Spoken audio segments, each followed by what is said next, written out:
Get educated on your Second Amendment rights. Welcome to 2 full hours of Gun Owners Radio.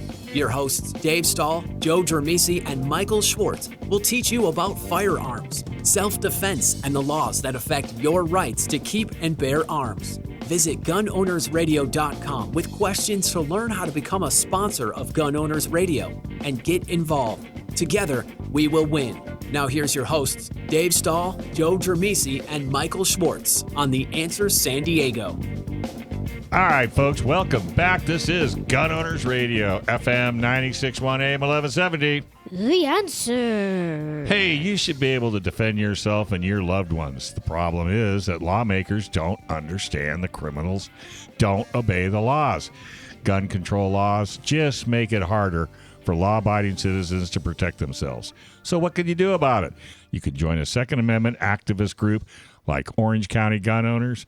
OCGO makes activism easy. OCGO connects you with other gun owners. Working together, we're getting more pro-gun officials elected. Join today at orangecountygunowners.com. Go to orangecountygunowners.com and join today. Yeah, Orange County Gun Owners, we're having our gun prom coming up on the 23rd of this month. So if you are interested in attending, it's at the Orange Hill Restaurant. You have to, of course, buy tickets in advance. It should be a really good time. How do they buy tickets? Go to gunprom.com, gunprom.com, GUNPROM.com, and you can buy tickets. Individual tickets are $99, or if you want to buy a table or tables of 8, should be a really good time. Yeah. And we had a shooting social up in Orange County too at FT3. Cool. Did you have a good time? It was a very good time. We had a bunch of mentors and a bunch of students, people that had never shot before. There was one guy there, I can't remember his name. I meant to write his name down. I was going to give him a little shout out, but it was his 20th birthday. So he and his grandmother and his dad came and did a shooting social together. Really? I just did a show this morning in San Diego Air and Space Museum. Air and Space? There's no Air and Space, Dave. Yeah, there is down at the museum. And these two ladies that work there, they're going to get a hold of Desi and sign up for NOTMESD. Oh, cool. Well, anytime I meet women, I always bring it up. Mm-hmm. You know, and 9 out of 10 go, one shot, the other one had not. So I said, get together as partners and go down and see Desi, and she'll take care of you. Well, Desi's in the studio with us today. That's why I am in studio today. And I didn't even know you were coming in, but I'm always promoting NOTMESD. I think that's one of the finest programs out there. I really do. So do I. Yeah. So does Desi, I hope. I agree. And what did you do this morning, Desi? I actually went to Krav Maga and did my first qualification, which was awesome. So now I am a P1 certified Krav Maga student. Nice. P1. Yep. I like it. What Congratulations. Is it? Call McGraw? Krav Maga. It's Israeli self-defense. And this instructor actually found NOTMESD last year around this time, and we did a women's self-defense class with them. Wow. And so I just started going to the studio and learning a lot and was able to have my first test this morning, and I passed with flying colors. So now you can go to Israel. No, that's a few more tests, and then I can go to Israel. That's a little far down the line, so not yet. Okay, just checking. And speaking of birthdays, Jackson, happy birthday, bud. Yeah, you had a birthday yesterday. Yeah. Yeah. And how old are you now? What birthday is this? 36? No. 21. No. 15? No. 9? Yes. Ta-da! I guessed. Nice job, man. How was your birthday yesterday? Great. Yeah? Did you throw some axes? Yep. Did you hit anything? Yeah. The dog? No. Okay. You hit good. Mike. That's why he's not here today. You hit Mike? No. Did you hit him in the head? No. I mean, With an it axe? would explain a lot. It would explain a lot. Yeah, it would explain a lot. Did you hit the target? Yeah. Did you? What was your favorite part? What was your favorite? You got a bunch of birthday presents, right? Yeah. What was your favorite birthday present? All of it. There you go. That's the right answer. That's the right answer. Don't leave anybody out. That's right. Hey, nice tattoo. Thank you. That costs a lot of money to do because those aren't cheap. No. Do you know the artist? Myself. I think he is the artist. I was going to say you could open up your own tattoo shop for 9-year-olds. That's true. Not a bad idea. He does huh? it on the side. That's how he makes his money. You know? Well, I don't know if you know, but he's going racing now. He's got a race car, so he's got to be able to pay for that. You got a race car now, Jackson? Yep. Yep. He's like the coolest guy. He's a race car driver. He shoots guns every week. He's got a tattoo. He throws axes on his birthday. That's right. I want to be as cool as Jackson. He's cooler at 9 than I will ever be, I think, pretty Any of much. you I mean, guys that's for want- sure. Any of you guys want tattoos? I got tattoo markers. See? All There right. you go. He's going to be doing that after for us. Yeah, So exactly. who's your buddy that you actually got somebody to put that on them? Somebody tattooed that, right? Well, actually, my friend Evan tattooed a minifig of me, and I tattooed a minifig of him. Sweet. So is there's that Evan? so Evan, who's a buddy who worked with he worked with canines, right? He worked with dogs.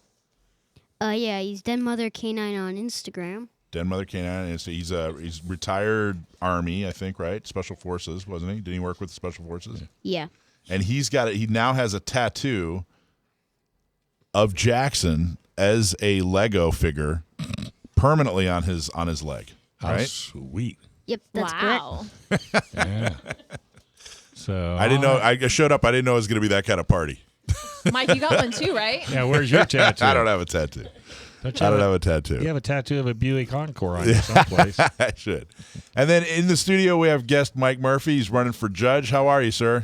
I'm doing well. Thank you very much for having me. Yeah, thanks for being here. We're going to talk to you all about your race, but in the meantime, you're going to sit back and relax and weigh in. And if you have anything you want to talk to the folks about, by all means, bring it up. But we're going to give you a couple of segments to talk all about where you stand on guns and what made you run and whatever we can. I know you're limited to running for judge. You're limited on what you can talk about, right? That's correct. So we're going to make did sure anybody tell him that this was radio and he didn't need to dress up?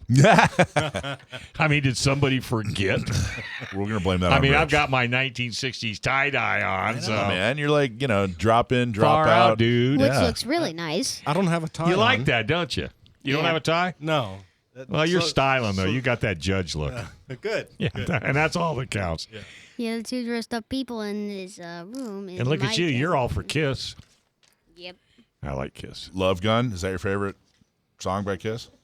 Actually, it's everybody's favorite. I want to rock and roll all night and party every day. That's right, because that's who you are, man. See, there you go. That song defines you. I get it. Literally. Literally. Hey, Desi, there's a note on here that says training tips from Desi and Dramisi, how to select a gun belt. Is that something you're going over today? Not that I'm aware of. Yeah. Don't you love it? Be news to me if that I was don't something know. we were going to talk about today. There's a note on here. I was trying to figure it out, and I was going to work it in conversationally, and I can't figure it out, so I thought I'd just ask you. I got nothing. All Did right, you bring got your nothing. tennis shoes so you can tap dance your way through that section? I mean, they're out in the car, so. Yeah, there you go. Well, So- we're going to talk to Robyn Sandoval from the DC Project. We've had other folks from the DC Project on Right. to talk about the DC Project. And so we're going to talk to Robyn in the next segment. And we got all kinds of cool stuff coming up. Desi's going to talk about Not Meat. What are you going to talk about? We're going to talk to Patricia from Crime Survivor, who's the founder of this company, and we're going to talk about her story and hear what she's doing to help combat sexual assault and domestic violence in Southern California. Cool. Cool. And we got a question for Sam the Gunman, and we're going to talk to Jackson a little bit more, Which will be interesting. which will be very interesting. I agree. Yes. We have all kinds of. This is a good show. I can't wait. Boy, from last week, just me and Joe, to this I week. listened. You guys did good. Yeah, we had fun. We You always handled have it. fun. Yeah, you guys did an okay Yeah. job. We Wait, battled. last week it was just you and Joe? Just me and Joe. We battled back and forth. Last segment was about barbecues of all things. Well, yeah, I wasn't going to go there, but It was a delicious segment. he finally quit being a cheapo and he bought a decent barbecue, so we had to talk about it. Well, you guys filled in. I feel confident that if we ever have to miss the show, you guys can. Oh yeah. Well, we had a good. Well, the best part I have to tell you was I made him do the answer, Yeah, I saw that. and he couldn't stop laughing. He did. He started cracking up. Well, that's I'm your, going to have to replay that moment. You're gonna have to because he said he just couldn't keep up with Action Jackson, but Yeah. he tried. I'm going to have to listen to last week's. You're gonna have to listen to it. You'll get a kick out of it. Where were you last week? I forget. Where were you? He was tired, man. He had a Oh, that's hard right. week. You were Oh, working. yeah. in the that salt was mines. Terrible. Your mom said you were rode hard and put away wet. You were exhausted, Yeah. but that's okay. Everybody needs a nap. April is. Well, wait a minute. Is that Nope. the right one? Moms, What happened? I don't know. You ate it. I had it all set. Moms who make demands to take our rights don't speak for moms like Robyn. Regional Director of the DC Project, Robyn Sandoval, is next. But first, if you have legal matters that involve firearms, then you need to call California firearms lawyer John Dillon. If you have questions about red flag laws, gun registration, gun transportation, or maybe you just need to know that your guns are California compliant, call our trusted firearms attorney, John Dillon. John Dillon specializes in California gun laws. You can call him at 760-642-7150 or just visit his website at DillonLawGP.com. So our guest is Robyn Sandoval. She's a Second Amendment activist, and she is, excuse me, if you've been around the Second Amendment at all, you've heard of the D.C. Project, and I'm sure you've heard of Robyn. She's very, very active and very effective. Robyn, how you doing? Good. How are you guys today? Great. Thank you so much for being on Gun Owners Radio. Yeah, thanks for the invitation. I always like visiting with you guys. Yeah. So tell us a little bit about D.C. Project. The D.C. Project is a group of women for gun rights. We gather from all across the country to meet with our congressmen, really to show a face of the American gun owner, to really dispel stereotypes of what the American gun owner used to be. And, of course, to counter mom's demand. The mom's voice is very effective, and it's often used against us. And so I always go and meet with members of Congress and tell them that moms that make demands to take our rights don't speak for moms like me or my friends or a number of other women around the country. So that's what we're doing on the local level, the state level, and the national level. So why do you think that they get so much traction, the moms who want to take our guns? Oh, budget for sure. They have a lot of big, deep pockets behind them. And for those of us wearing teal that are out there on the pro-gun side, we're just regular moms, everyday moms that are using our voices to get involved and speak with our legislators, and we're just doing more of a grassroots organization. Whereas on the other side, unfortunately, they have a lot of major funding. I think that their annual budget is, $70-something million. It's $70 million? Moms Demand Action, they get $70 million a year? Yeah, it's Bloomberg funded for sure. Is it really? Is it pretty? I mean, is like 80% of that is Bloomberg, or? It comes out of Bloomberg and also Everytown. It's the same. They have the same kind of infrastructure, the same support. So they have a lot of machine behind them, pushing them forward. I've found in San Diego, with San Diego County gun owners particularly, we're not partisan. So I'm about to talk about Democrats right now, but I want everybody to know we're not partisan. There are things that can be said of Republicans and the Libertarian Party and whatever, but what I've found is that Democrats do an effective job of taking an issue and hijacking it and making that issue a way to get more Democrats elected.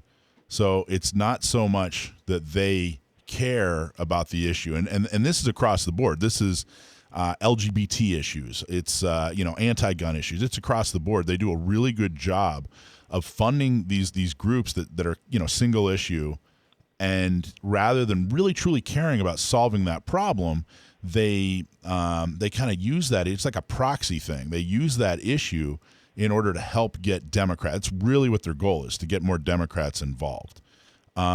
It seems like they do that not just in San Diego, but nationwide. Do you think that that's a big part of what's going on? I do think that the Democratic side is really more focused on this as obviously they're more anti-gun, but I think we are at a huge advantage in the gun owner community because we are such a diverse community. And if we can just stick to that single topic and not reel in other issues, we can find so much common ground in our right to keep and bear arms, our right to protect our families. And that's how we can bring in a wide net and a big diversity group that we can really have a better call to action for this issue. It doesn't have to be a partisan issue. And the more people we can get to the table and the more people we can talk about defending our families and protecting our families, the more people who will vote on our side of the aisle. So that's exact. It's really well said, and that's really where I was going. Is if it really is simply a budget issue, I think we actually have the facts on our side. I think we even have the emotion on our side. It's just that we don't have the $70 million on our side, and it really just feels like, man, if we could just get anywhere near that $70 million, and the other side, the anti-gun side, just does a far better job of prying money out of people's wallets. And I don't know what it is. It seems like, I don't know if it's a philosophy thing or what it is, but I really do think that if we or whoever, if the pro-gun side, if we had half the budget, that the anti-gun folks have. Like I said, we have the facts. The one thing that seems to be undeniable that women, you name it, you name the person, it's undeniable that if you are potentially, or if you're about to be the victim of a violent crime, it is always better to be armed so that you can defend yourself than not be armed. It's just factual. It's just a fact. There's nobody out there. There's no reasonable argument to be made that, no, it's actually way better if you're not armed. If you're about to be attacked violent, the last thing you want is a weapon to defend yourself. You really, there's nobody has that. It's not a reasonable case to make. And so if we have the facts and the emotion, like you're talking about, moms, right? These are people who have kids and want to protect them. And there's nothing better than that, right? So we have the facts, we have the emotion on our side. It really just boils down to a PR thing. And PR, of course, equals, unfortunately, money. What do you think could be done better for what would you say gun owners could do better when it comes to giving to groups? Well, you're right. And PR is kind of where we are with the DC Project and trying to get that message out. And we're using social, obviously, because it's the most grassroots network that we can get out. We have some new videos coming out. A couple of videos have already gone out that have been viral. So we just encourage everyone to share our message and get that in front of more people and really just share the knowledge and share your story. And I always say we're trying to make gun owners mainstream. A lot of people think that gun owners are universally hunters or in this demographic or that demographic. And I just want us to be the mom next door, the family next door, the people that you interact with all the time and make guns more mainstream. Yeah. Yep. I think you're right. Well, why is it important to you personally? What happened what is there? Do you have a story or is there something that happened, in your life that made you go, hey, you know what? I got to fight for this. Well, actually, I was strongly anti-gun for most of my life. I was a strong proponent of gun control. It wasn't until I saw the aftermath of Hurricane Katrina when I saw a modern American city become debilitated overnight and families were really left on their own. Mm-hmm. And there was a moment when I was watching a mother getting on a bus to Houston, and she handed her two small children to a stranger and said, "Please take them. I'll try to find you in a few days." And my heart broke for her. And I turned to my husband and I said, "What do I have to do that's never me, that no matter what happens, we can stay together as a family?" So I said, "I'm going to store peanut butter and tuna fish, and we're just going to hunker down no matter what happens." And he said, "If people are that desperate, someone's going to kick in our door for our peanut butter and tuna fish. How are we going to stop them?" And after arguing for gun control my whole life, I had no argument. It came down to these three little people that I was willing to do whatever it took to protect them. And so I partnered with a friend, Juliana Crowder, and together we own an organization called A Girl and a Gun. And we have chapters throughout the country, and we provide training. We trained more than 35,000 women last year. Our program is in more than 300 ranges nationwide. So I'm huge on advocating and also encouraging women to come out and learn gun safety, learn gun proficiency, be confident with your gun, get into it for sport, realize how much fun we have at the range, how much fun it is to be a gun owner, and just what an incredible community we are that is sometimes vilified by the other side. So many national events have helped cut through the anti-gun BS. And Katrina was definitely one of those. But even, COVID, the first few weeks of COVID when things were shutting down and people were panicking, the idea that guns were anything other than a self-defense tool, it just cut right through that, right? All the rhetoric, all the politics, people just knew instinctively that, hey, I need something to defend myself. And we saw a ton of that. Did you guys see a huge spike after COVID? Oh, of course. Women are still coming to us wanting to become more proficient in their self-defense and their home defense plan, their personal safety defense plan. It's still, they realize that vulnerability. And once you realize how vulnerable you are, you can't just go back. You can't just say, oh, well, a first responder will show up in those seconds that I need them. That's not how it works. And once you realize that that's not how it works and you're willing to take a stand and protect yourself, then it's a game changer. And you're more empowered for it, your community, your family. Everybody's more empowered for it. I think carrying a gun, I just got a CCW just a few years ago. We weren't able to get one in San Diego for decades. And when we were, I was able to get one. And I think carrying, it didn't take long after carrying daily to be completely used to it. And it suddenly it's become a part. Like, you know, if I walk out of the door and I'm not carrying, I notice, just the same way as if I walk out the door and I don't have my car keys or don't have my wallet, you know. Without your phone, you have a little separation anxiety. Little separation anxiety. You kind of realize I was just going through life and anyone could do anything they wanted to me and I had very little, you know, defense. I mean, how do people, you know, it kind of occurs to you. And I think that sounds a little bit like what you're describing. You know, you can't go back. Once you have that realization, you can't go back. Once you can't unknow it. Right, and it's a hard thing to know, and it's a scary thing for some people to recognize. But once they realize it, they say, okay, I can take this information and not be afraid. What do I need to do to make sure that my family's safe, secure, provided for, prepared? There's a number of people you can go to. There's experts in this field, so you're not alone. You don't have to search YouTube and figure it out.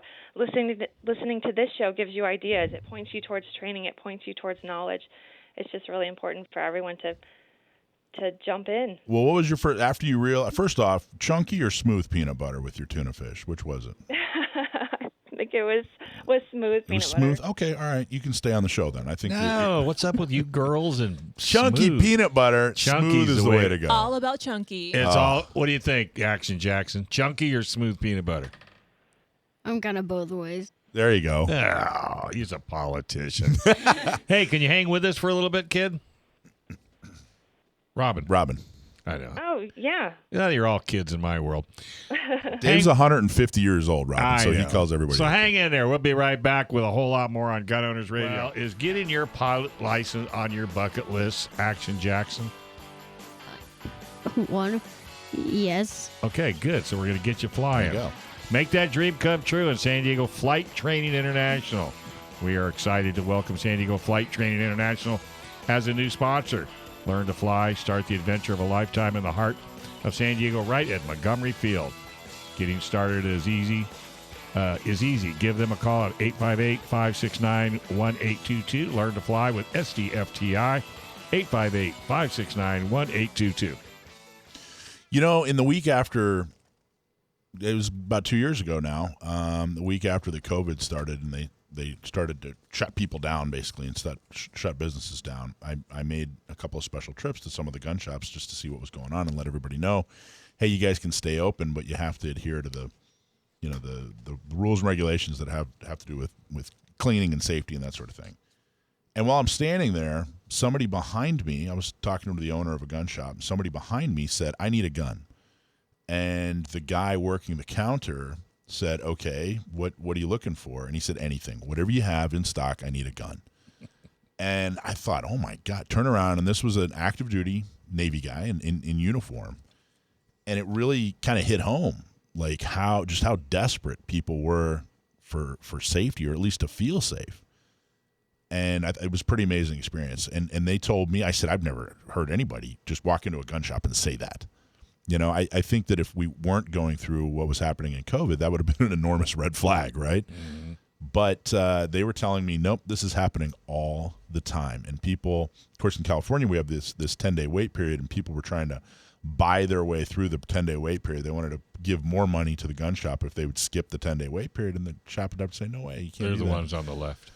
Well, so it was it was an interesting time, and I think it said a lot. And Robyn, you and I were just talking about, your reaction to Katrina and how that got you into advocacy.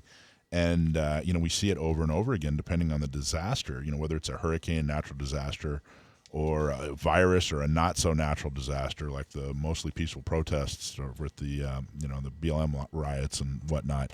So what was your first step after you decided you wanted to protect your peanut butter and your tuna fish? What was your first step? Well, at the time, there was an instructor here, Juliana Crowder. She was starting to host Girls' Night Out at the range. The idea was just to come, and she would have her guns, her talent, her knowledge, and women just had to come after work and just come to get together with other women. And back then it was on Meetup. Back in the, a decade ago, we were on Meetup. And I was afraid to go. I was a new gun owner. I didn't know anything about it. I don't know if I was more scared of going to the range or shooting the gun or meeting other women or just all of the above. So my husband signed me up. He RSVP'd for me to go. And I didn't want to, look like I was wimping out. So I showed up, and that night changed my life. Now, was he into guns? Kind of. He grew up more. His family they enjoyed being on the lake and fishing, so not so much. But he was not anti. But he wanted to have guns in the home, and I was just strongly against it with our 3 kids. So why do you think you were against it? Oh, I believed all the statistics that everyone threw out all the time of you're more likely to be injured if it's in your home, you're more likely to have it taken from you and used against you, all of those things. And I bought it hook, line, and sinker. Where was that stuff? Where were you exposed to that?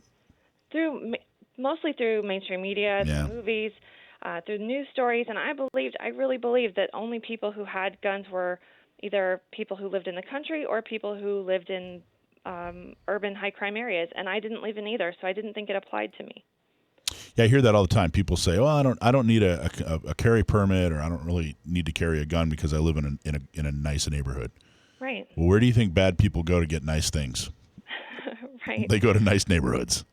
I hear it all the time. It's amazing. And you look at even if you look at some of the highly covered, mass events, so the ones that make the headlines where multiple people are injured or killed.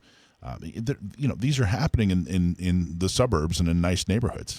So it's just not an excuse. You can't just put blinders on and say, hey, my neighborhood has really nice houses and very very little litter, so therefore I'm safe from bad people. I just don't think that's a reasonable thing you can expect anymore. Right, and I think for a lot of people it's easier to put those blinders on than acknowledge reality, but there has to be some kind of spark in your life, and hopefully it's not a violent incident or a scare that you had or just a difficult or uncomfortable situation. That is what spurs a lot of people, unfortunately, but I can always relate it to women in a number of different ways. If your child had a life-threatening diagnosis, would you just be like, oh, well, we're just going to, keep on trucking? And no, you are going to become like the better researcher than the FBI. You're going to go all in, and you're going to learn everything you can to protect your child. It's the same thing. It's a parent's nature to want to know all the information. How can we secure our homes? How can we safeguard our children? How can we learn about these incidents so we can prevent them from happening in our children's schools, in our communities? You have to learn about it before you can address it. And a lot of people are afraid to do that. But once you do learn about it and you learn who the experts are, and you don't listen to mainstream media, but you listen to actual experts in this field, you seek out training. There's incredible trainers all over the country. Once you get that information, it really empowers you. It almost calms you because now you have a plan. What's possible. Let's look at what's plausible. Let's look at what normally happens in these situations and learn how to defend our home. I've experienced exactly what you just said about it's calming because now you have a plan. I think that I've heard some folks who are anti-gun or maybe not gun owners think that gun owners maybe there's more anxiety, and that's why they're carrying a gun. And I think it's quite the opposite. I think that your ability when you have knowledge and you know that you can handle situations, how you're going to handle situations, you've thought it out and you have the proper tools. I think that takes away anxiety. I think you're absolutely right, and it is very calming.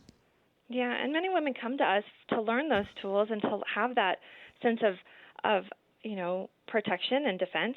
But then once they realize how much fun shooting is, and we get them out shooting competition, or we shoot clays, or we do different events, everyone realizes how fun it is. And it's a completely different, it opens their eyes into a world they never knew existed. And that's really where the fun begins. So most of our listeners are gun owners, they're, they train, maybe, they'd like to train more. Maybe, maybe they're not obsessed with gun culture, but they're definitely involved and it's a part of their life.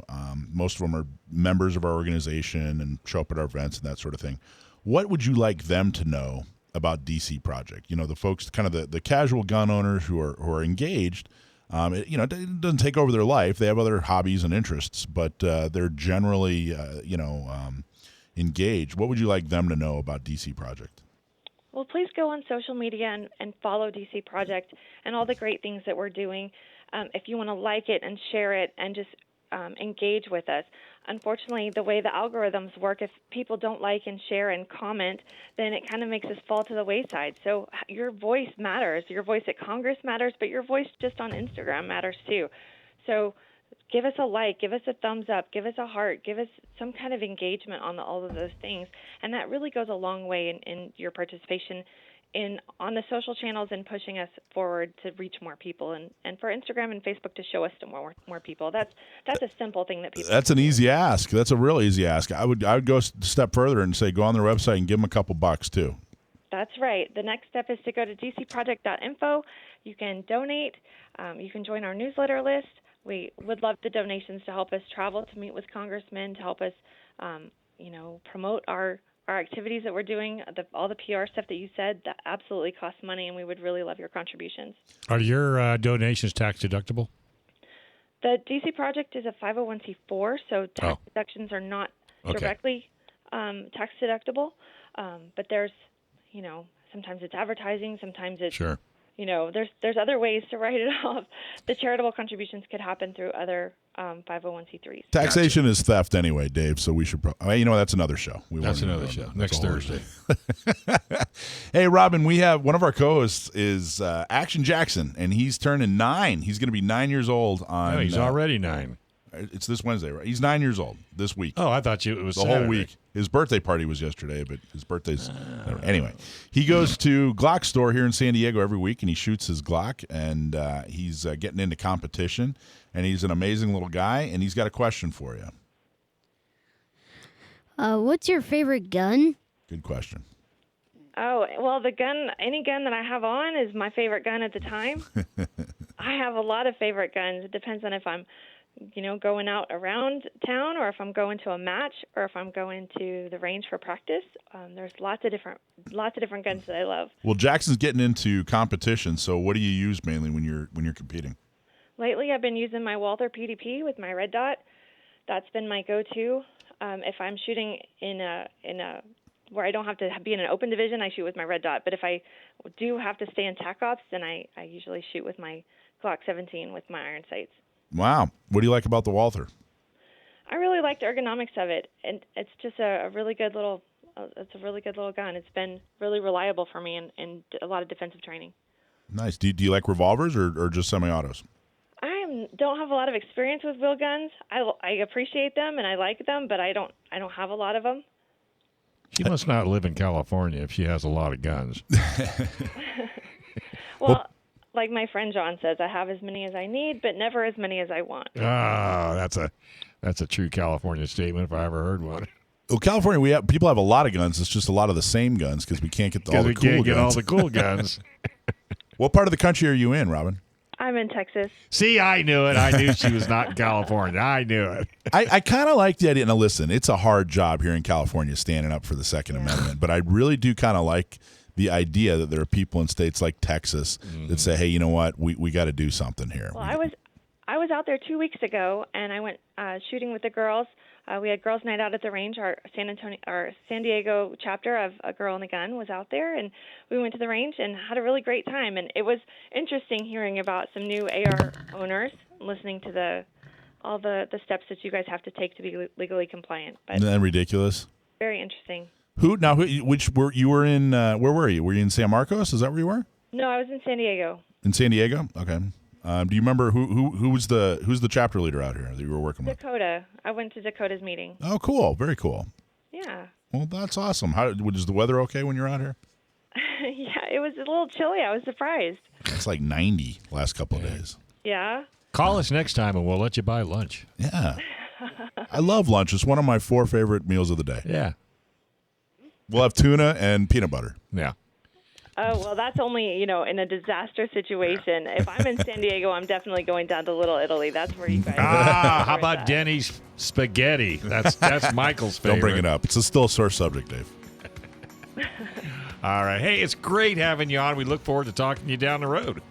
Great. Thank you for your time. I appreciate it. We're going to talk to a guy running for judge coming up, Mike Murphy. But before that... Oh, yeah, I messed up this time. Where is my 545er? 445. Does it take too much time? It does. It does take too much time. Well, Somebody ate my Here you go. 445 sheet. Let me borrow yours. I don't have it. All right. All right. Hey, does it take too much time to clean your gun? Oh, our favorite one. Clean, lube, and protect your guns faster with Seal One. Seal One CLP Plus is a natural, non-toxic, environmentally friendly. Tastes great, too. Just kidding. Because I wouldn't eat it. Clean your gun easier and faster. One and done with Seal One. Ask for it by name at your local gun shop or get some on their website at seal1.com. That's seal1.com. So, I missed the last couple of weeks. I think 2 weeks ago I had COVID, Dave. Not sure. Well, did you get tested? I got tested after the fact, but I had most of the symptoms and started getting. I'm going to get a little. I'm going to get a little weird here, but I started getting I got most of the symptoms, and it started getting into my lungs. Are you vaccinated? I'm not vaccinated, and I've had pneumonia a couple times, and it's not fun. And No. And I got a little worried. And here's where I'm gonna get some eye rolls. I reached out to some folks and actually took some ivermectin. I was just going to tell you because I got COVID. Yeah. And I took ivermectin, and it knocked it out in a day and a half. I got to tell you, it was kind of all right, I'll make an appointment to see a doctor. I'll do this. I'll do whatever. I'll take some ivermectin, and then blah, blah, blah, blah, blah. On a Monday morning, a few weeks ago, I was it was as bad as it had been all for the whole time I'd had symptoms. Mm-hmm. And like I said, I was starting to worry because it was getting in my lungs. I was really, really, truly starting to worry. Right. And took ivermectin, took the amount they said, and by that afternoon, I know way better. My wife within 3 days, it was done. My wife does all of that crazy research, and that she the minute because she got it too, and we both did it, and within a day and a half tops, we were good. Anecdotally, that's every experience I've heard about ivermectin. That's what everybody's been saying, and I don't know what to say about it. But they don't want you to take it. They don't want you to take it. I actually I finally got a doctor's appointment. We tested like 3 days later. I was negative, which is good. But I asked. I was like, "Hey, doc, wait till you see your antibodies. They're through the roof." I didn't get the antibody test, but I was like, "Look, doc, I need to know. I'm taking this stuff. I took it, and is this stuff safe or what's the deal?" I said, "I don't want to argue over whether or not it's going to be effective for COVID because I don't have a degree in science, and I know I'm not here to argue that. Right. I just want to know, is it safe for human consumption?" He said, "Yeah, we actually prescribe it for." He said it did a really good job on some toenail fungus or something that somebody had, or I don't know, something like that. But he's like, "Yeah, they prescribe it for humans all the time, but they just don't want to talk about it." Well, it was an interesting experience. They don't want to talk. I know. I've been there, done that. Anyway, what an interesting intro to Mike Murphy. I don't know how that happened, Mike. How you doing, Mike? I'm doing well. Thanks for having me. You bet. So, Mike Murphy, you're running for Superior Court Judge. There's 2 races in San Diego County right now. I'm in one of those seats. There's seat 35 and seat 36. I'm running in seat 35 with 2 other candidates. Now, what does that tell people? What does that mean? What does a Superior Court judge do? Why is it a Superior Court? What's the Superior Court? What does the Superior Court judge do? Right. Thanks. So there's obviously we have our court system in California, and we have 3 levels of courts. So there's the trial courts, and that's what everyone kind of thinks of when they think of court and a trial, and you got juries and witnesses. Those trial courts in California are called the Superior Court of California. So gotcha. The judges who preside over those trials and the other proceedings there, those are Superior Court judges. And then you have the next level of court in California, which is the California Court of Appeal. And then above that, you have the California Supreme Court. So generally when people go to court, they're going to Superior Court. That's correct. Like you said, with if you're dealing with a traffic ticket or a misdemeanor or any kind of case, and you have to go in front of a judge, you're going to be going in front of a Superior Court judge. What happened to small claims? They still have those, and that could be a judge. Sometimes they have commissioners, which are they're appointed by the judges, and they give them some authority that a judge has, and they handle those types of things. Yeah. Okay. So, what types of cases would you actually be hearing? How does that work? Like what types of cases would you hear? Do you only hear certain types of cases, or how would that work? Right. So there's a variety of cases that the court has to deal with, and you can think of them broadly in different categories. Obviously, there's the criminal cases, and then you have civil cases when private parties are suing each other, or you sue the government. And then we have family court, which deals with divorce and child custody issues. There's juvenile court, which deals with juvenile delinquency matters and what we call juvenile dependency matters. And those are when kids need to be taken away from their parents for some reason and they become a ward of the court. And then there's probate court, which deals with wills and trusts and probate matters that have to be done when people die. So those are the broad ranges. So if you got elected, they might assign you to you might do any one of those. Theoretically, you could be assigned to any type of department. I believe that decision is made by the presiding judge. As a kind of technical matter, the Superior Court is one body. There's about 140, 150 Superior Court judges in San Diego County, but they all represent the court. And, an act by one judge is an act by the court. And so whatever department the court needs you in, that's where they're going to assign you. However, they do try to match your experience with the department that you're going to be in so that you have, some wisdom and knowledge about that type of law. So let me ask you a question, because the Supreme Court in D.C., with all of that, they decide they don't want to hear the case. They just decide, I'm not going to hear the case. Can you do that at your level? No. So so what's the deal? Yeah, well, they figure, there has to be a branch of the judicial branch that needs to resolve matters between parties in an official capacity.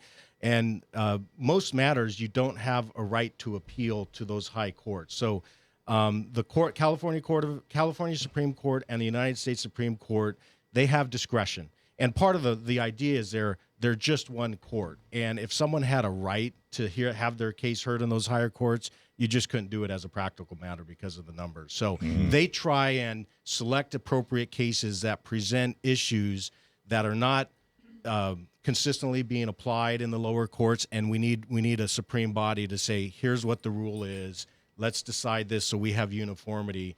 And it's kind of that role that they play to set the law for everyone else to follow. And so they select those particular cases. Gotcha. So what, I ask this question a lot, probably every candidate. And I always, people don't give me like the bumper sticker answer here. Mm-hmm. I really want to know what's the catalyst? What made you run? People, I ask them that and they go, well, I want to do better for my country. Or better yet, what are you doing now? Are you a judge? Well, actually, let's get to that. Let's get to that a little bit later. First, what was the real catalyst? What really made you, Mike Murphy, go, hey man, I'm running for judge? Yeah. I've been, and I'll talk about my experience later, but I've been a lawyer for 26 years now. I've been a prosecutor for that long. I've worked in all of our courts, the ones I just described, and I realized at this point I've done what I can do at the office that I'm at, and I've had a great career and I enjoy it, and I'd be happy to stay. But I realized that I've got some experience now. I've got some wisdom, I believe, that I've learned, some common sense, and I realized, and I'm a San Diego native, I'd like to really be a part of the community more directly in that way. So the judges, obviously, they deal with people on a daily basis. They make decisions that impact people's lives, hopefully for good, and you do the right thing. That appealed to me just on a personal level. That's something I would like to end my career doing in the town that I love, in the town that I grew up in. My family's here. So it was just kind of a calling, and I realized that finally, at this point in my career, I had the confidence to say, you know what, I think I can do this, and I do it well. What's something you saw a judge do in your career that really impressed you? That you'd like to maybe you filed that away and thought, man, if I were a judge, that's what I'd do. I can't say there's one particular decision that stands out, but I have been impressed over the years, and it's something I've always tried to emulate in my professional life. There's times when judges need to make really difficult decisions. There's not an obvious answer sometimes. And I have a sister who does family law. A lot of times you're resolving disputes between people where there's no clear right answer, and you have to balance interests.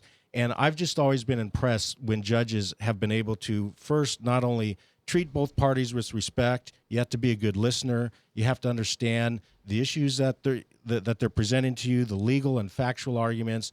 But what has impressed me with some of the judges is their ability to absorb all that information, and when you hear them tell you what they're going to do with that decision, you sit back and you think, may not make everybody happy, but that seems the right thing to do. And I've seen certain judges that just consistently have a knack for making the right call in any given circumstance. Now, San Diego County gun owners can't endorse you. It's actually really difficult for organizations to endorse judges.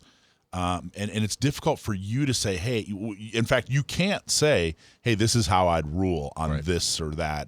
You're not allowed to do that. That's correct. Which makes it really difficult. That's pretty much why we've decided, hey, you know what, we're not going to endorse judges. The other reason is we feel like if we did endorse a judge and a gun case got in front of them, it would be very, very difficult for them to rule on that. So we're staying out.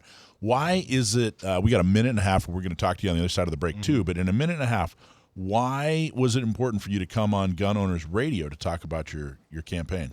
Great question, and I think that's a wise decision to kind of stay out, because it's important. You want judges and the whole judicial branch to be independent. You want them to be impartial, and you want the task of a judge is to fairly, impartially, and independently decide what the law is that applies to any given facts, decide the facts fairly, and as best you can reach a fair, just outcome.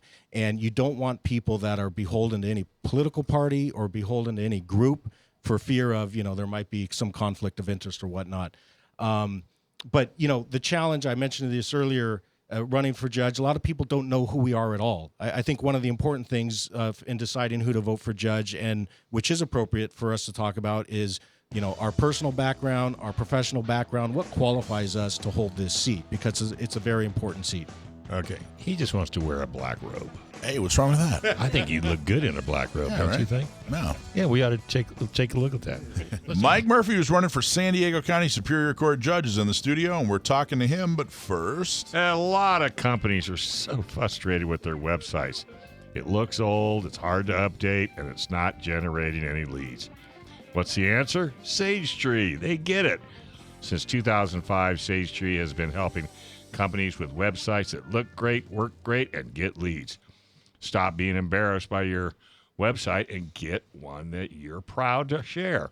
Contact Sage Tree today to get a website that makes the phones ring. Getting started is easy. Go to sagetree.com and schedule a call. Go to sagetree.com and press the schedule a call button, and they'll take care of you. All right, in studio, we got Mike Murphy, San Diego County Superior Court Judge, and the topic is Murphy's Law. Oh, so you're the one that started Murphy's Law. I wish. No. I wondered where that. How many times have you heard that throughout? A lot. Yeah. What's funny, though, 10, 15 years ago, my dad was an attorney, my sister's an attorney, and when my sister and I passed the bar back in the mid-'90s, the web was just kind of growing. Right. So we registered, and I still have not Murphy's Law, but Murphy Law website. So I don't have anything up there, but I use that as my email address. Mm-hmm. It's mike@murphylaw.com. That's cute. Listen, man, my last name's Schwartz. Ever since Spaceballs came out, I don't feel sorry for you. Right. You actually look like you. So you're running for Superior Court Judge. You want to make life better, and you right. feel you have the professional experience to be a good judge. I think that's awesome. What are you doing right now? Yeah, I'm a deputy attorney general with the California Department of Justice, and I've worked in. What does that mean? What does that do? Yeah, so I work for the Attorney General's office, which is who the Attorney General technically is responsible for the California Department of Justice. So you've got the law enforcement side, and then you've got the attorney side, and on the attorney side is the Office of the Attorney General. And I should say, I'm here speaking for myself personally. I'm not representing my office right here. I'm understood. Yeah, representing myself as a candidate. These are obviously my personal views. But what I've been in our criminal division for the last 25 years, and what that really means is we are the Attorney General's office is the law office that represents the people of the state of California in all criminal matters. Most people are familiar with the district attorney and what they do, and those are county prosecutors who represent the state in the trial courts, in the superior courts. So that's why the district attorneys are primarily responsible for filing charges against individuals and prosecuting those and having them sentenced. Our office does trial work, but we only do that when a DA has a conflict of interest. So that's when we would come into the trial courts. So about a year ago, the Union Tribune reached out to me and said, hey, we have some gun control op-eds that are coming through. We want to offset that. So write an op-ed on whatever you want that has to do with whatever you want, basically. They gave me, I could pick the topic. Yeah. And the op-ed, I'm going to sum it up. The op-ed I wrote was, at the time, institutional racism was a big thing. And I explained what people mean by institutional racism. And then said, look, I'm not saying it's a thing or it's not a thing. I'm just explaining this is what they're talking about when you hear that term. And then I explained that California has a disproportionate amount of gun laws compared to the rest of the country, and that as a result, there are a lot of people of color, particularly black and Hispanic men between 18 and 45, who are serving extremely long prison sentences that include huge violations of the different gun laws in California. And then put it all together. So if you believe in institutional racism, then you have to acknowledge that the disproportionate amount of gun laws in California is institutional racism, because it is definitely doing all the things that they describe institutional racism as doing. Right. What are your thoughts? Yeah, so you're invoking the disparate treatment, I think, argument with respect to is something, systemically racist or whatnot. I mentioned earlier, I'm not allowed as a candidate to commit myself to issues. I will say, I think a lot of these arguments and issues, they're important. We've certainly been more conscious lately of the impact laws has on particular groups, and whether in fact that's either intentional or inadvertent. And whether they're intentional or inadvertent, I think it's important to be aware of the impact that laws has on people. And I think it's important for us to have a meaningful conversation about those things. And if there's people on one side of the argument that want to use those types of positions and principles as far as disparate impact and disproportionate amount of laws that affect certain people, I think they need to be open and honest about having that conversation about every issue. So you can't pick and choose when you want to use that type of argument for whether it's school admissions or something, but then you don't want to use that argument when it comes to gun laws or other things like that. I think that's an important topic. We've seen a lot, obviously, a discussion on gun laws lately. How much can you weigh in on your feelings, personal feelings, on the gun laws in California, particularly on how different they are from 47 other states? Yeah, I feel constrained to weigh in on issues. I do feel comfortable. I think it's appropriate and fair. Without addressing issues and not committing to what I would rule on some issue, or if it comes before a court or anything like that. But I'm comfortable sharing some core values that I have, and I think if people gives a sense of me, and I've identified 4 that I kind of just throw out there, and I think it's broad enough. Especially doing the job that I've done, public safety is important to me, and there can be debates about how we best achieve that, but that's something that's important to me. Protecting and upholding our constitutional rights, I think, is an important aspect of being a citizen, and certainly being in the profession I am, and even as a judge, that's one of your core functions, is to protect people's constitutional rights. And then individual liberty, which comes with individual accountability, so it's not unrestrained. And then finally, limited government. Those are kind of 4 fundamental principles that guide, I think, my perspective on issues and would guide decisions that I make. Personally, I own guns, and I think there's certainly a place for that, and there's issues that need to be worked out. But I think I'm glad we're having the conversations these days. Jackson's got a question for you. Absolutely. I bet I know what it is. Go for it, bud. Oh, what's your favorite gun? Good question. What? That's reminiscent of another question I remember hearing. I think I heard that earlier. Yes, yeah. I like it. Well, I have about 4 guns, and the 2 handguns that I have are both Glocks. So I think that's my answer. Oh, now you got that, Jackson. You have a Glock. That's what you've got. You got one? Yeah, Glock 48, chambered in 9mm. Wow, I don't think I know the exact model of mine right off the top of my head. I'm impressed. All right, Mike, 4 guns. Those are rookie numbers. We got to bump those up, man. It's not really, you know what I mean? No, you're good. You're good. So let me ask you, how much can you? Is it fair to say? I mean, you could have gone on a lot of shows. You could have reached out to a lot of organizations. Yeah. Is it fair to say that people that are listening to this radio show? Is it fair to say that if they're hearing you on this radio show for a reason, you didn't just randomly pick Gun Owners Radio, it was important for you for them to understand that there's probably some things in common or some values in common? Is that yes? I that's a very diplomatic way of saying what I can't say. Yes, thank you. Yes. Well, I got to throw this out there. It would seem to me, if I was going to be a judge, I would make decisions on the law, and you can't put your personal feeling in it, period, can you? That's exactly right. And but yet there are judges out there that do present their personal opinion. No, you've hit the nail on the head. And, obviously we're all individuals. And even as a judge or as a candidate, you're not supposed to not have views and personal feelings about things. But, the most important, judges have a really important position of trust in the community. Right. Everybody needs to respect their decisions so that we have a stable society, right? And so I understand the importance of not being aggressively pursuing issues and causes, because when you take the bench and you're making decisions, it's not about your personal views or personal feelings. No. It's about, we have a legislative body, we have higher courts that establish the rules, and it's simply my job as a lower level court to apply those laws faithfully to the facts that are before them, and I'm absolutely committed to doing that. Well, good luck to you. I think if people listen to this, they'll get a good idea. Mike, anything for you before we say goodbye? Nope. Thank you, though. Appreciate it. Yeah, Mike absolutely. Murphy. I think I'm going to vote for Mike. I think I'm I'm voting for you, man. All right. Well, thanks very much for having me. I really do appreciate it. Oh, absolutely. It's our pleasure. Jackson, you going to vote for him? Yep. Are you 18? Sure he is. Register early. You'll be 18. Vote often. You'll be 18 Wednesday, right? Oh, that's right.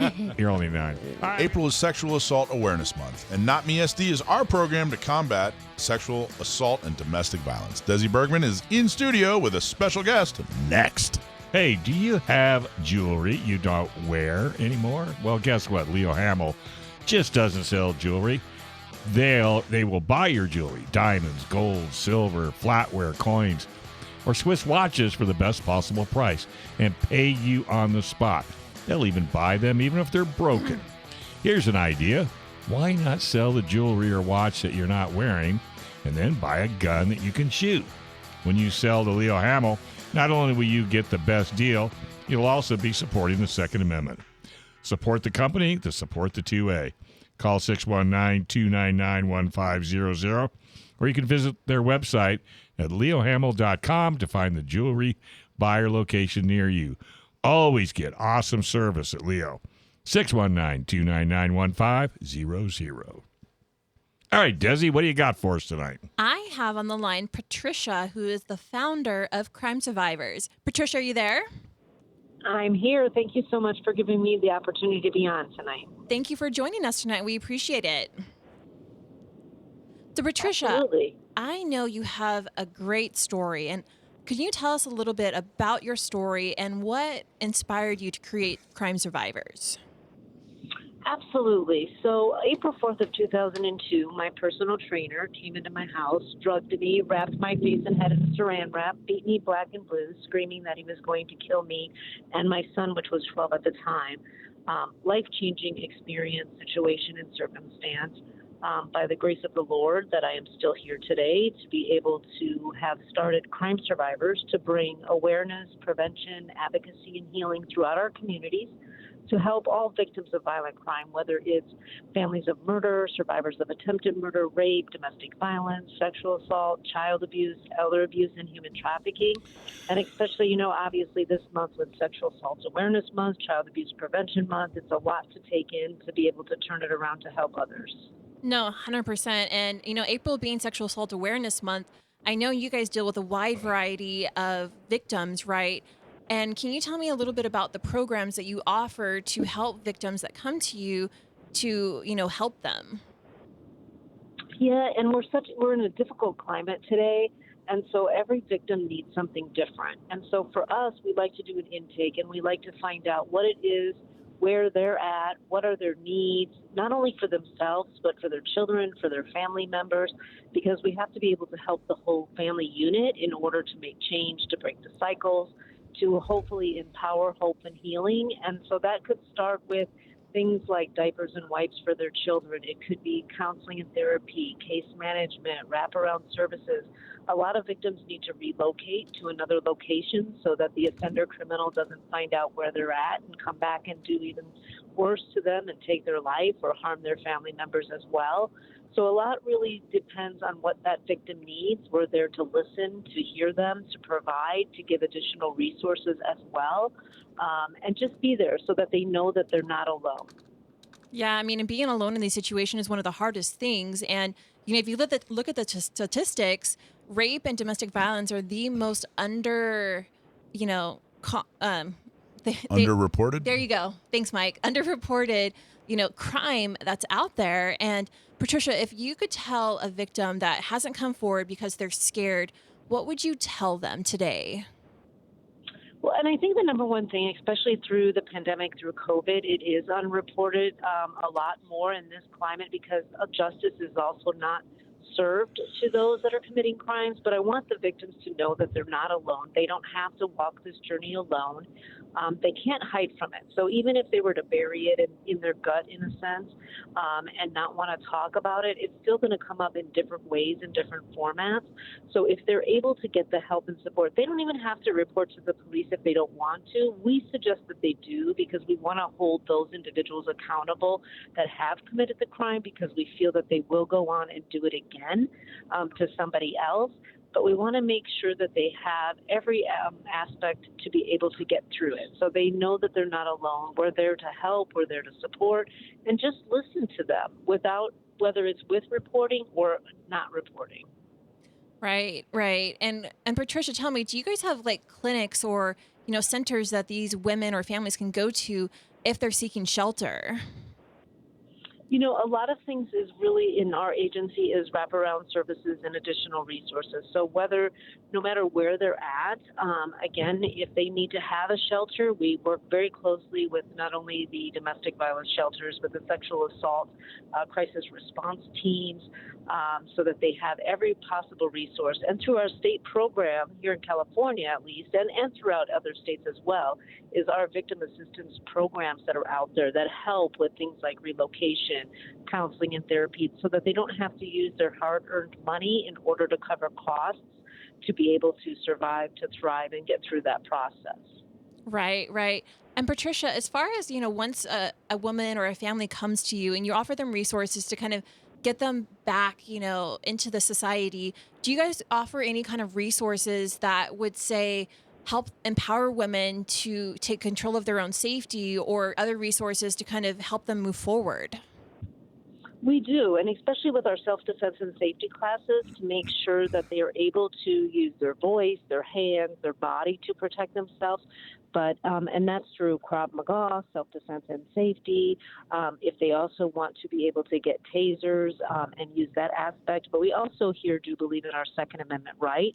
Of course, safety first, but we do believe in making sure that victims have a right to protect themselves, protect their children, protect their family, and whatever we can do to guide them and help them through that process, we're there to do that. Right. And Patricia, you and I have spoken, a number of times about, what you do and what Not Me CA does, right? Because you're an organization that handles all of Southern California, and Not Me also has PACs that are up in Orange County to the Inland Empire, all the way down to San Diego.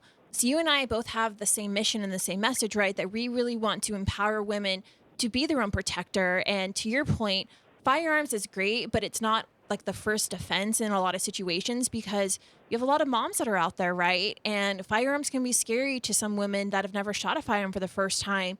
But, Krav Maga, pepper spray, situational, self-awareness classes, all of these are tools that women can add to their tool belt to help them become their own protector. And once they're comfortable and they want to take that next step to, purchase a firearm and, learn how to train with that, I think that's great. I think it's incredible, and I think every woman should be able to know that it is okay to protect yourself, whether it's by, a man attacking you, whether it's a female attacking you, whether it's a family member, it doesn't matter if it's a stranger, whatever that is. I think women tend to think that we want to care for and nurture and that we can't fight back or we can't hit or any of that stuff, but I'm here to say that that's changed. and we can fight back. We should always be able to do whatever we need to do to protect ourselves. And again, that's with our voice, our hands, our feet, our legs, our body, our minds, our spirit. And like I said, whether it's a taser, whether it's you get a weapon and you get a gun, but always remembering that safety is priority, always. And if you have children in the home, you should always make sure that there is a safety plan in place. Right. And Patricia, I do Krav Maga, right? This is a big thing that I've actually taken on so I can learn to protect myself. And what's crazy is when we're doing a lot of our training that we do, some of the scenarios that we put through is actually protecting, like a child or, someone else that's important to us because, I'm not a mother myself, but I know there's a lot of moms out there that listen, you will protect your children no matter what. And unfortunately, in some of these situations where, women are victims of domestic violence or sexual assault, 8 out of 10 situations, the woman actually knew the person that was sexually assaulting them. And that's crazy, right? Because it could be anybody. And it could be anybody that you know that could potentially do this to you. And to me, that's a very scary thought. It's very scary. It's very scary for our youth, for our elderly, and everybody in between because it can happen to anybody. It crosses all boundaries. Doesn't matter what your faith and religion is. Doesn't matter what your income level is. Doesn't matter, if you live in a house or an apartment. All of those things don't matter. It can happen to anyone, and it can happen anywhere. And sometimes, and most of the times, is where it's least expected. And then it also happens the majority of times by somebody that you know. It could be a family member, it could be a friend. It could, it happens at universities, colleges, everywhere. So it is time that we speak about it. And if you know something, like the thing is you say something, you see something, you say something, you do something. So if you know someone that has been in danger and you're not sure what to do for them, just be there for them also. You can listen to them, you can help them, you can support them to come forward or to get the correct help to be able to survive and thrive. Thrive and thrive. I love that. That's a great motto right there. Yeah, because you also don't have to be defined by what happened to you. It's going to take a process to go through what you went through, but you don't have to be defined for the rest of your life by that. You can break the cycles, you can survive, you can thrive, you can be a warrior and a champion, not only for yourself, but for many others in the community as well. Right. And half the problems or half the troubles that people have is trying to move past that trauma and be able to work through it. But I think that once they can move past that, they're going to be in a much better situation. Well, I always do say that it is a life sentence as well. It does change you forever. So when you victimize and traumatize, you go through that. And you're never going to be the same person, but that doesn't mean that you can't be a better person or a stronger person and be able to make a difference in your community, because you can. It's just you are a changed person. And sometimes it's hard for your family and friends to understand the new you and who you are. But you know what? It's your voice. It's your life, and you can be whoever you so choose to be. Hey, Patricia, can you hang with us for... Oh, no? Nope, that's it. Okay. She's got to go. Thank you very much for calling in. We really appreciate it. Hope to hear from you down the road. Perfect. Thank you so much. If anybody out there is in need of help, they can go to crimesurvivors.org, and we will be there to help and support. Well, PRMI Mortgage, folks. PrimeRes.com/Alpine. Are you in the military? Are you looking for help with a VA loan? Well, if you're looking to buy, refi, or if you're considering a reverse mortgage, call our local mortgage guy that you can trust. Call Chris Wiley at PRMI Mortgage. For nearly 25 years, Chris has been helping local San Diegans with all their mortgage needs. Call Chris Wiley at 619-722-1303 or primeres.com/Alpine. Well, I thought that was fascinating. I thought Patricia from Crime Survivors, I thought that was fascinating. That was amazing. Her story was crazy, right? Like, you have to think about that anybody that you know could be an attacker. Yeah.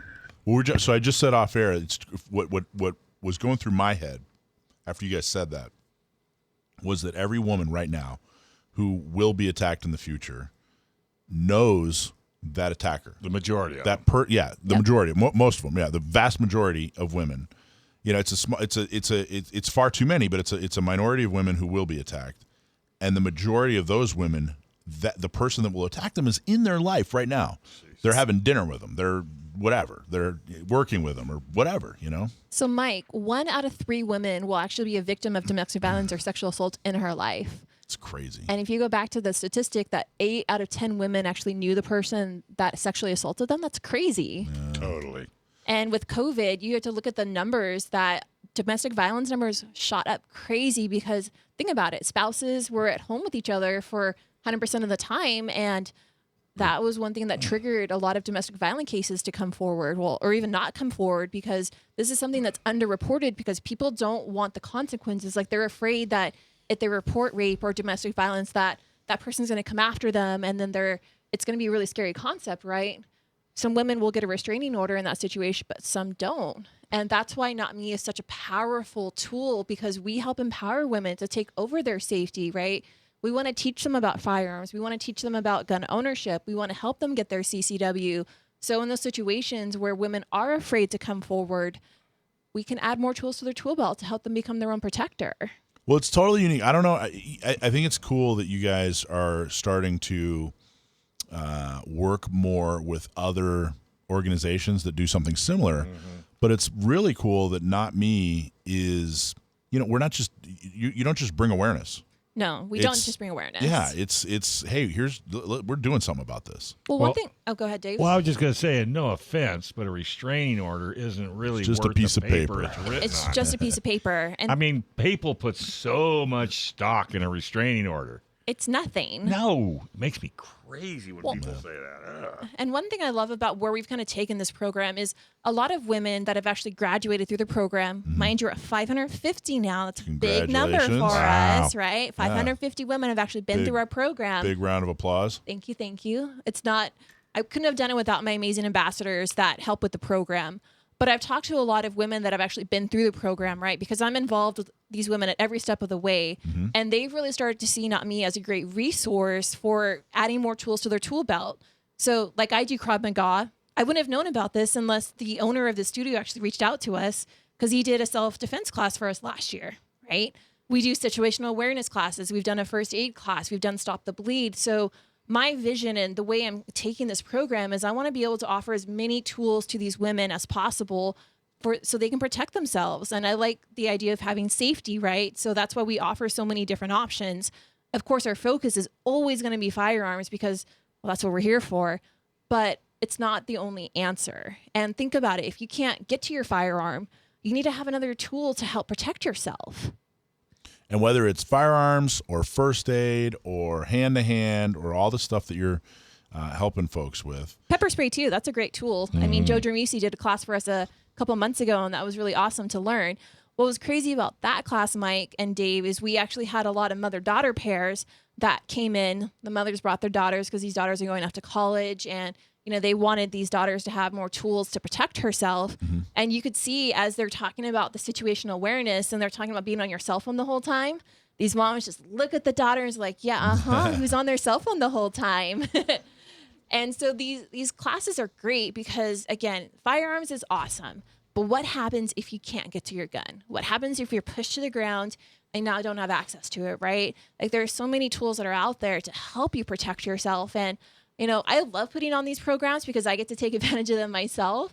And so I've learned a lot about personal protection, and it's something that empowers you, and you can never take that away. Because once you feel empowered to take control of your own safety, again, it's a great feeling.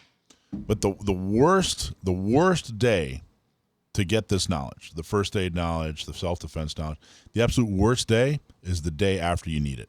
Correct. And, so many people, I remember we were getting a security system installed in the house, and they said, the most popular time to do it is after you've been robbed, And how many times do people get robbed in their life? Let's not be proactive. Let's be reactive. Yeah, right. Exactly. Don't be reactive. Be proactive. But I thought it was great. It was a great interview. It's awesome. Thank you. Yeah. Patricia was great.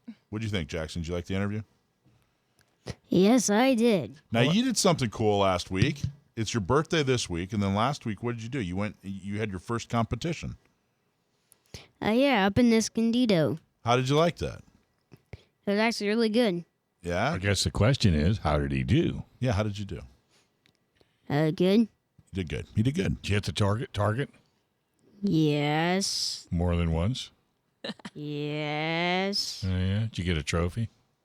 No. Did you get a new car? No. Did you get an airplane? No. This guy trains a lot, Dave. Like, he could probably do circles around all of us in here. Duh. He's probably right. Well, this is your first competition. It was a pistol competition, and it was just kind of to check it out, right? See how it worked. And Brittany from Glock store took you, right? Indeed. Was she pretty good? Did she help you through the stages? Yep. Yeah, she's really good, right? She's a good shot herself, isn't she? Indeed. Did you have to get on a ladder so you could hit the target? No, they were actually kind of my height, so. Oh, really? So everybody had to get real low, and you were right there perfect, huh? Yeah. Did you quick draw? Like John Wayne does? Where'd you draw from holster? Oh. John Wayne and Elvis. Yeah, once I started shooting pistol, I kind of had to get a holster. Yeah. Oh, okay. You had to get a holster? You kind of had to. Oh, it was cool, though, right? Your holster's pretty cool. Yeah, did you get one for your birthday? No, I already have one. You need to get one with studs on it, with diamonds, so you'll be Does looking. he look like a bling bling kid? I mean, He come on, looks look like at a his blinger. shirt. He's got a tattoo. He's got a Kiss T-shirt. You need a mohawk. Think your mom will let you have a mohawk? Next thing I need. You know what a mohawk is? Yeah. It's where your hair stands up in the middle. Dave, you should get a mohawk. I don't have any hair. I know. Otherwise, I would. You should get a mohawk, Mike. Well, same thing. I'm going the same direction. You'll be Dave in 20 years, Mike. Yeah, I know. So when's your next competition? Well, we're hopefully gonna go this coming May. The first Saturday of every month is when Escondido does their competitions. What range in Escondido? Escondido Fishing Game. Yeah, fishing game. Yeah, That's a range? Yeah. Yeah, it's an outdoor range. Right by, is there any fish? Did you shoot a fish? No. Couldn't hit it. Well, it's right by Lake Walford, right? Oh, I know where Lake Walford is. Yeah. You couldn't hit a fish anyway. You know how fast they swim? Fish are pretty fast. Yeah. Good spirit. Unless a bear caught it, I could shoot it. You think? You want a bear to catch it for you? A bear? No, you don't want to shoot a bear. You can't run that fast. Hey, as long as you're not the slowest, Dave, that's all that matters. That's true. I like the way you think, girl. Not unless I have a backup plan with a horse involved into it. Well, if you bring Mike, because you can outrun Mike, right? Yeah, you probably outrun me. I then think the bear so. would get him. We'll just push Mike down and we'll just both run away, all right? There you go. I'd wrestle a bar. A He bar? would. He That's could right. wrestle a bear. Easily. That's Davy Crockett. You know who Davy Crockett is? Does he wrestle? You got a lot of homework tonight. Okay, Davy so Crockett, far the Elvis. references are Elvis, John Wayne, and Davy Crockett. You got a lot Kid's of homework 9, tonight. not 90. Hey, I bet you if he sees them on TV, he'd like them. He'd like John Wayne. Sometimes I wish for this. I almost kind of wish I was born back then. Yeah, I know. Do you have an old soul? That's what we call that. Yeah. He Yeah, you probably seem like you have an old does. soul. Sometimes I wish I do. You should. Yeah. You got to watch the movie The Alamo. That's got a Oh, good. That's got a good yeah. portrayal of Davy Crockett. I think. Yeah, Davy Crockett. And, yeah, that'd be a great one. Right? Yeah. What's his name? The guy that was married to Angelina Jolie. Brad Pitt? No, the other guy, the far less attractive guy that was married to Angelina Jolie. What was that guy's name? Who was that guy? I don't know who that guy was. Remember his name? Oh well. Anyway, he was in that movie with the guy that went. Remember that guy? Oh, yeah. Is Yeah, it that back? guy. Is it Back to the Future? Yeah. No. Hey, do you know who Gabby Hayes is? I don't know who that is. I love the way Gabby Hayes talks. You know who Gabby Hayes is? I don't think I do. Yeah, with the With the guy that did the thing. jingles. And Yeah, then- the guy that did the thing, Mike. That guy. Yeah, that guy. So was it fun? I mean, what do you think? You're going to do more competition? Is there anything you liked about it in particular? All of it. You liked all of it. You liked you were pretty good. Were people impressed? Were they coming up to you and being nice? Yeah. Do you have any autographs? No. You didn't give. You got to learn to start writing your name really good because they're going to start asking you for autographs. Well, I have learned how to write my name in cursive. Really? That's considered an autograph. And you got to start Gotta wearing make it fancy. sunglasses. Well, these glasses actually turn into sunglasses, Oh, so yeah, but you got to no get need. see that way you're cool, He is cool. What are you talking about, like Dave? Elvis. Like Elvis. Then you got to teach how to dance, like Elvis. Oh, I already know how to do. Ooh, he's You going to show us do. some moves later. Like Cary Grant. Let's. Fred Astaire. Fred you know Fred Astaire. Astaire? I know what French stare. Fred Astaire and Ginger Rogers. Ginger Rogers. Oh, you got to Fred Astaire. You got Ginger so much Rogers. homework to do. Ginger Rogers did everything Fred Astaire did backwards. In high and heels, too. They did the Irish dance in high heels. Yes. Maybe. Probably. Desi can teach you that. I She can teach you dance. anything in high heels. I got you. Yeah, so she can do that. It's a little more difficult, though. Trust me, you and I can't dance in high heels. They might hurt your feet after a while. Plus, you'd fall over, Oh, I got you. and then you'd bounce, and that would never be anything good. If I were made of sponge material, I'd bounce all over the place. Oh, you might bounce. You're What- young. What did Chase do while you were doing the competition? Was he out there with you? Your dog?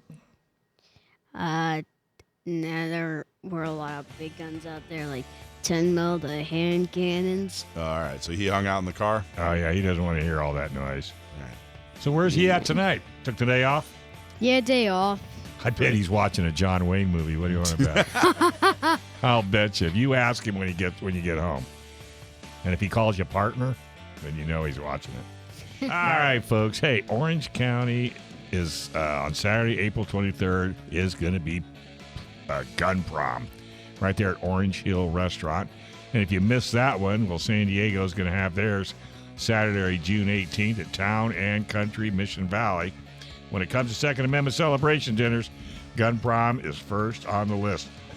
And if you haven't been, you got to go because it is a blast. And amazing. That is amazing. You're And gonna amazing. You're going to be there this year, right? June 18th? Yep. You got that on your calendar? Yep, same tux, same bow tie, same shoes, same everything. Pup's got a bow tie too, right? Yeah, Well, not a bow tie, but those long ones. right.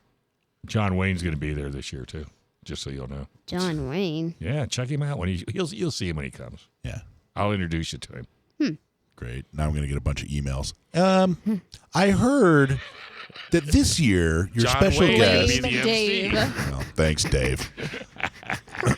Hey, who's going to do Stump My Nephew? All right, so we're going to do Stump My Nephew, everybody's favorite segment. Sam, the gunman, is my nephew. We found out a few years ago that he knows a lot about guns. So if you send us a trivia question that has to do with guns and we use it on the radio, we'll give you a hat or a shirt. If you stump my nephew, we'll give you a special prize. The last special prize we gave were, I think it was a couple of tickets to gun prom. So Yeah, it was 2 tickets to gun prom. 2 tickets to gun prom. All right, Sam, you there? Yeah, how are you guys? Good, man. How are you? Not bad. By the way, Billy Bob Thornton. Billy Bob Thornton. That Yeah. was married to Angeline Jolie. Billy Bob Thornton played Davy Crockett in The Alamo. He did not. Yeah, he did. I wouldn't make that up. What kind of thing? Interesting. The movie The Alamo came Which out. one did you see? I'm talking about the very first one. Well, no, this one came out in like the 90s. Oh, no, that's different. Yeah. It was Billy Bob Thornton as The first was Quentin Tarantino, but we knew that wasn't. Quentin Tarantino. Married to Angeline Jolie. But that's wrong. I don't think that It was was right. Billy Bob Thornton. Yeah. All right. Enough of trivia. All right. So what's the answer, Sam? No, I'm kidding. Okay. So we have a question every week. Sam tries to answer it. And most of the time he does. So Action Jackson, what's his question? Who sent in the question? This. All right. Charlie from Norco. Yep. What did he ask? He asked, what is special about a Soviet Union's APS assault rifle? What is special about the Soviet Union's APS assault rifle? I feel like I heard that before.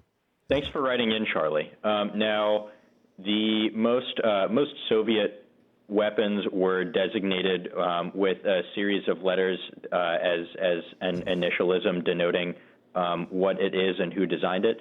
And as I recall, the APS was a special purpose underwater assault rifle which fired these long darts, and it was supposed to be used by frogmen who might be engaged in some kind of sabotage operations underwater and needed something in case they encountered enemy divers trying to stop them from demolishing whatever it was they were working on.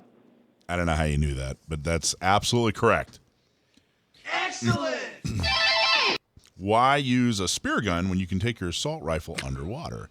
That logic gave birth to the Soviet Union's APS underwater assault rifle in the 1970s.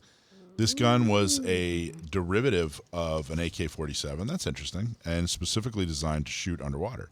It fired steel 5.66 millimeter rounds and had a barrel that wasn't rifled, which made the gun inaccurate when fired out of the water. But underwater, it was more powerful than a spear gun and could hold up to 26 cartridges. Wow, 26. I wonder how functional it was. Do you have any idea? How good was it? I've seen photos of them in use. I don't know how widespread the use was because it's kind of a special purpose thing. But if I understand correctly, they were effective at what they were designed to do. You know, I've long said that gun folks make mountains out of molehills. You know, like we debate over stuff that isn't. I mean, you know, the 9mm versus 45 and AK versus AR, whatever. We're kings of making mountains out of molehills. I would suggest that maybe the idea that some kind of underwater special operations guy running into another person underwater that's also special operations from an enemy country, I would suggest that may be a fairly rare thing. I would suspect that, yeah, it's probably quite rare. It's that type of a weapon is very situational, but I suppose if I was some kind of special forces diver, then I would at least want to know that I could take care of any threat I might find. But yeah, I would imagine it's kind of an uncommon thing. But I don't know. I've never blown stuff up underwater, so maybe someone can give me some insight on that. That'd be an interesting. It'd seriously be interesting to find out. Has there ever been a fight underwater by two enemies like that? Probably in a James Bond movie. Yeah, I was just going to say James Bond did it all the time. James Bond did it, and Charlie Sheen and Sea Hunt with Lloyd Bridges. Well, that's true. You're right. Yeah, I forgot about that. Lloyd Bridges. This show's getting staler and staler as we go along. Remember Lloyd Bridges? Who the heck is Lloyd?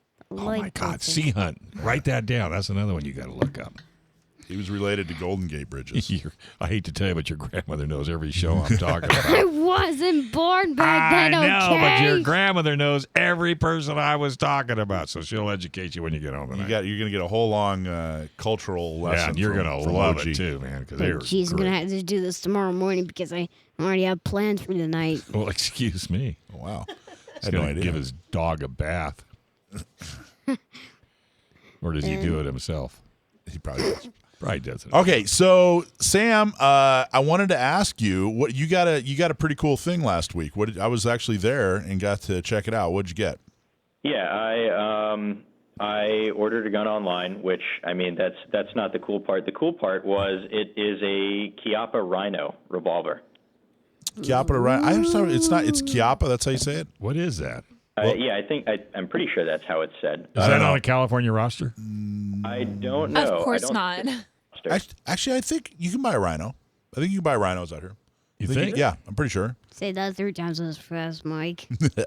But it's the Rhino. Okay, so the Chiappa or Chiappa. I thought it was. I don't know. I don't know how to say it. I've only can't even say spaghetti. I can barely speak. I can eat spaghetti, but I can barely say it. So the Rhino is a revolver. It's a really fairly modern looking revolver, and it's kind of ugly. Kind of looks like a Rhino. And really, you know how normally the bullet shot is at the top of the cylinder. Yeah. The Rhino, it's actually at the bottom of the cylinder. Right? Am I saying that right, Sam? Yeah, that's exactly the way it works. It was designed by Emilio Ghisoni, an Italian firearms engineer. Speaking of spaghetti, designed a lot of he designed a lot of revolvers that fired from the bottom chamber of the cylinder, because the idea there is if you can lower the bore axis, you can reduce the amount of muzzle flip.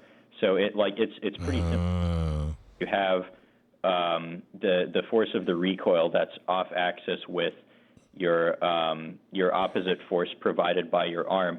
Then you get this torque that's induced, and the farther away those two axes of force are, the greater the torque. So if you can lower the bore axis and bring it down more in line with your arm, then you can reduce muzzle flip and have faster follow-up shots for competition shooting.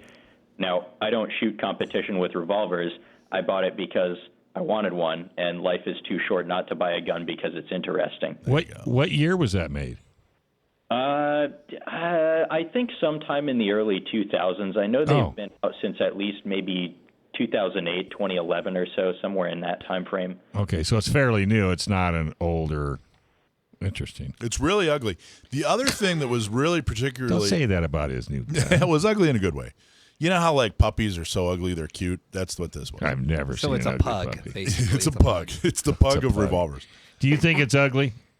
It's interesting. It's certainly not for everyone, especially if you're someone who's used to a classic, Smith & Wesson Model 19 or Colt King Cobra or whatever. Is it a popular gun? Do a lot of people buy them? No.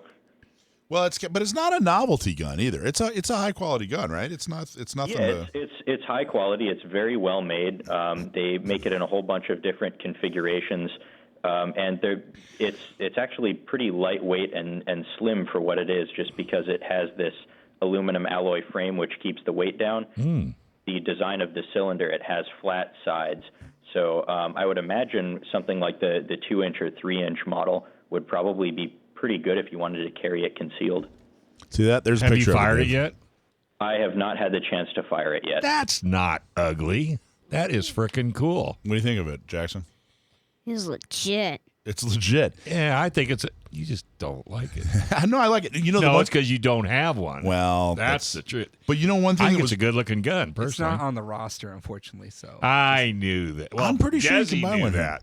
But the one cool thing about it, one cool thing that I thought that he pointed out is it has the exact same grip angle as a Glock, right? I don't know that it's the exact same, but it does have a grip that feels much more like that of a Glock than, or like a Steyr L or M series pistol. It felt very Glocky to me. Really? Yeah. I think that would get somebody's attention if you pulled that bad boy out. That thing is gnarly looking. If somebody's listening, I'm pretty sure you can buy a Rhino in California. If somebody's listening, no, he knows just that for a just fact. looked it up. You can't. Our board op. Yeah, Brendan. just did. Never heard of Brendan. Never heard of Brendan? Brendan in the box. Yeah, exactly. He's a good friend of John Wayne's. I could have swore. I thought the gun range San Diego was selling them, and maybe off roster. I don't know. Anyway, Yeah, it was they cool. can't sell guns off roster. Well, if you're a dealer, I'm sure you can have one. Or if you know some corrupt police officers. Oh, we know lots of those guys. So you're gonna you're gonna go to the range, and then can we talk to you about? Can you get to the range this week, and then we'll talk to you about it next Sunday. Do a little mini review. Yeah. As soon as I get the chance to shoot it. Go out in the backyard. What else are you doing? Yeah. You guys have a basement? Go down there. Yeah, you got trees. Tell your mom that you need to borrow some pillows. Go shoot a tree. Trees don't care. Wouldn't like that. More Probably like not. waste some All money. right, buddy. Hey, thanks a lot. You're the best. Thanks for having me on. Good night. Hey, subscribe to our show and give us a 5-star review. You can find us on Apple Podcasts, Google Podcasts, YouTube, Spotify. And please support our sponsors, San Diego County, Orange County, Inland Empire Gun Owners, the Dillon Law Group, PRMI Mortgage, Sage Tree Digital Marketing, Seal One, Leo Hamill Fine Jewelry, San Diego Flight Training International. Thanks to Michael Schwartz, Sam the Gunman, Brendan Thomas, and Action Jackson, and our special guest, Desi, right here on This FM. program is sponsored by Dave Stahl. KCBQ, San Diego, K241CT, Oceanside, FM 96.1.